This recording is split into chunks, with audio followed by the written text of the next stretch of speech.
Selamat pagi Bapak Ibu. Bagaimana kabarnya? Sehat? Pagi hari ini kita akan bersama-sama mendengarkan dan merenungkan sabda Tuhan yang diambil dari Injil Matius bab 10 ayat 7 sampai dengan 15. Marilah renungan kita awali dengan tanda salib. Dalam nama Bapa dan Putra dan Roh Kudus. Amin. Tuhan sertamu dan sertamu juga. Yesus mengutus ke-12 rasul. Ke-12 murid itu diutus oleh Yesus dan ia berpesan kepada mereka. Pergilah dan beritakanlah, kerajaan surga sudah dekat. Sembuhkanlah orang sakit, bangkitkanlah orang mati, tahirkanlah orang kusta, usirlah setan-setan. Kamu telah memperolehnya dengan cuma-cuma, karena itu berikanlah pula dengan cuma-cuma. Janganlah kamu membawa emas atau perak atau tembaga dalam ikat pinggangmu. Janganlah kamu membawa bekal dalam perjalanan.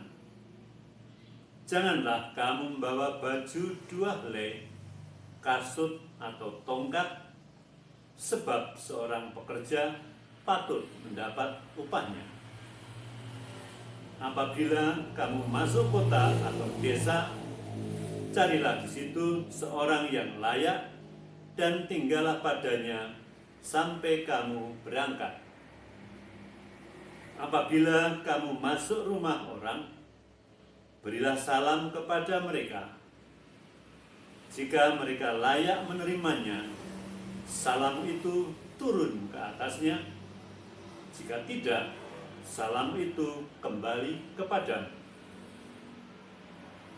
Dan apabila seorang tidak menerima kamu dan tidak mendengar perkataanmu, keluarlah dan tinggalkanlah rumah atau kota itu dan kebaskanlah debunya dari kakimu.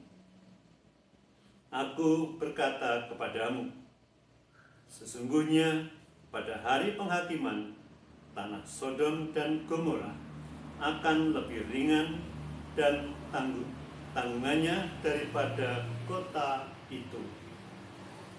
Demikianlah Injil Tuhan. Terpujilah Kristus. Bapak, Ibu, dan Saudara yang terkasih dalam Kristus, konteks bacaan Injil yang kita dengar dan renungkan hari ini adalah ketika Yesus sudah selesai memilih ke-12 rasul dan kemudian mengutus para rasul itu untuk pergi dan mewartakan bahwa kerajaan surga sudah dekat. Peristiwa itu terjadi atau diberikan sekitar 2000 tahun yang lalu. Pertanyaan kritisnya adalah, apakah perintah tersebut juga berlaku bagi kita, Bapak, Ibu, Saudara, termasuk saya yang hidup pada saat ini? Bapak, Ibu, dan Saudara yang dikasihi Tuhan,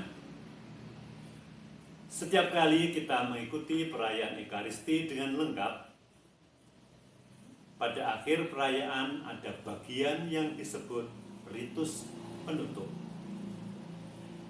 Ritus penutup terdiri dari pengumuman, bila ada, dibacakan oleh petugas, kemudian berkat dan perutusan. Dialog antara imam dan umat dalam bagian perutusan ini kurang lebih sebagai berikut. Imam berkata, saudara sekalian, perayaan Ekaristi sudah selesai. Umat menjawab, syukur kepada Allah. Imam melanjutkan, marilah pergi, kita diutus. Umat menjawab, amin. Dengan demikian, kita sebagai pengikut-pengikut Kristus akan menjawab dengan mantap pertanyaan tersebut di atas dengan jawaban ya. Perintah Yesus kepada para rasul itu juga berlaku bagi kita. Pertanyaan berikutnya adalah, lalu seperti apa utusan-utusan Kristus untuk masa sekarang ini? Untuk membantu mengingat, memahami, dan menghayati perutusan itu, saya menyampaikan satu pegangan, yaitu Manuk Sriti. Maksudnya Sriti, 3T. T yang pertama, teken. Teken adalah tongkat penuntun dan penolong. Seseorang yang diutus membutuhkan suatu pegangan atau tuntunan atau gondelan. Maka apa atau siapa tekan itu? Tidak lain, tidak bukan adalah Allah sendiri. Allah Tritunggal Maha Kudus.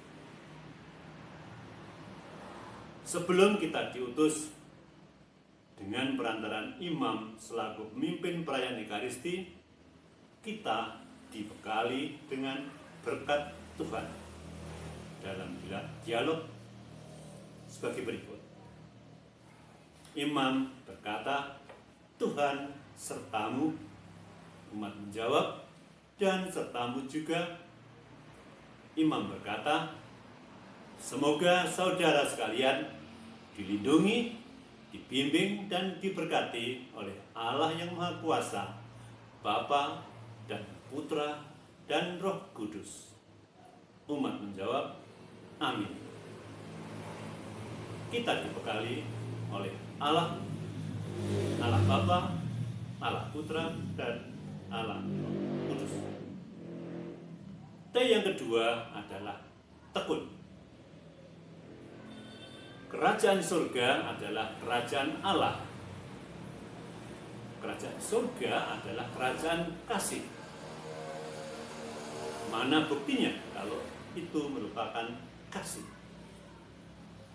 Allah memilih manusia sebagai teman untuk berpartisipasi dalam karya penyelamatan dengan melakukan perbuatan-perbuatan baik. Inilah yang menjadi spiritualitas Kristiani. Untuk tugas ini, Allah memanggil mereka yang mau dan yang bersandar sepenuhnya kepada Tuhan, gondelan dan cekelan kepada Tuhan. Hati yang mau dipakai Tuhan untuk melayani tentu menyenangkan hati Tuhan, sebab hati yang demikian akan siap menerima tantangan apapun dalam tugas pengutusan itu, seperti yang digambarkan dalam kutipan Injil tadi. T yang ketiga adalah tekan. Tekan berarti sampai pada alamat yang dituju. Kita dapat sampai pada alamat yang dituju kalau kita mengetahui dan memahami alamat tujuan dengan benar. Maka apakah tujuan pewartaan kerajaan surga? Keselamatan jiwa manusia, atau salus animarum, yang merupakan hukum tertinggi. Salus animarum suprema lex. Keselamatan jiwa-jiwa merupakan hukum yang tertinggi. Bapak, Ibu, dan saudara yang terkasih, maka marilah kita senantiasa terus berusaha mengintegrasikan seluruh kehidupan sehari-hari dengan iman yang kita hayati secara tekun untuk menjadi sebuah kesempatan berjumpa dengan Allah dan sekaligus menjadi utusan pewarta kerajaan kasih untuk mengasihi sesama, sehingga nama Allah semakin dimuliakan dan jiwa sesama semakin diselamatkan. Salam kasih dan damai sejahtera Yesus Kristus senantiasa menyertai kita sekeluarga. Amin. Dalam nama Bapa dan Putra dan Roh Kudus. Amin.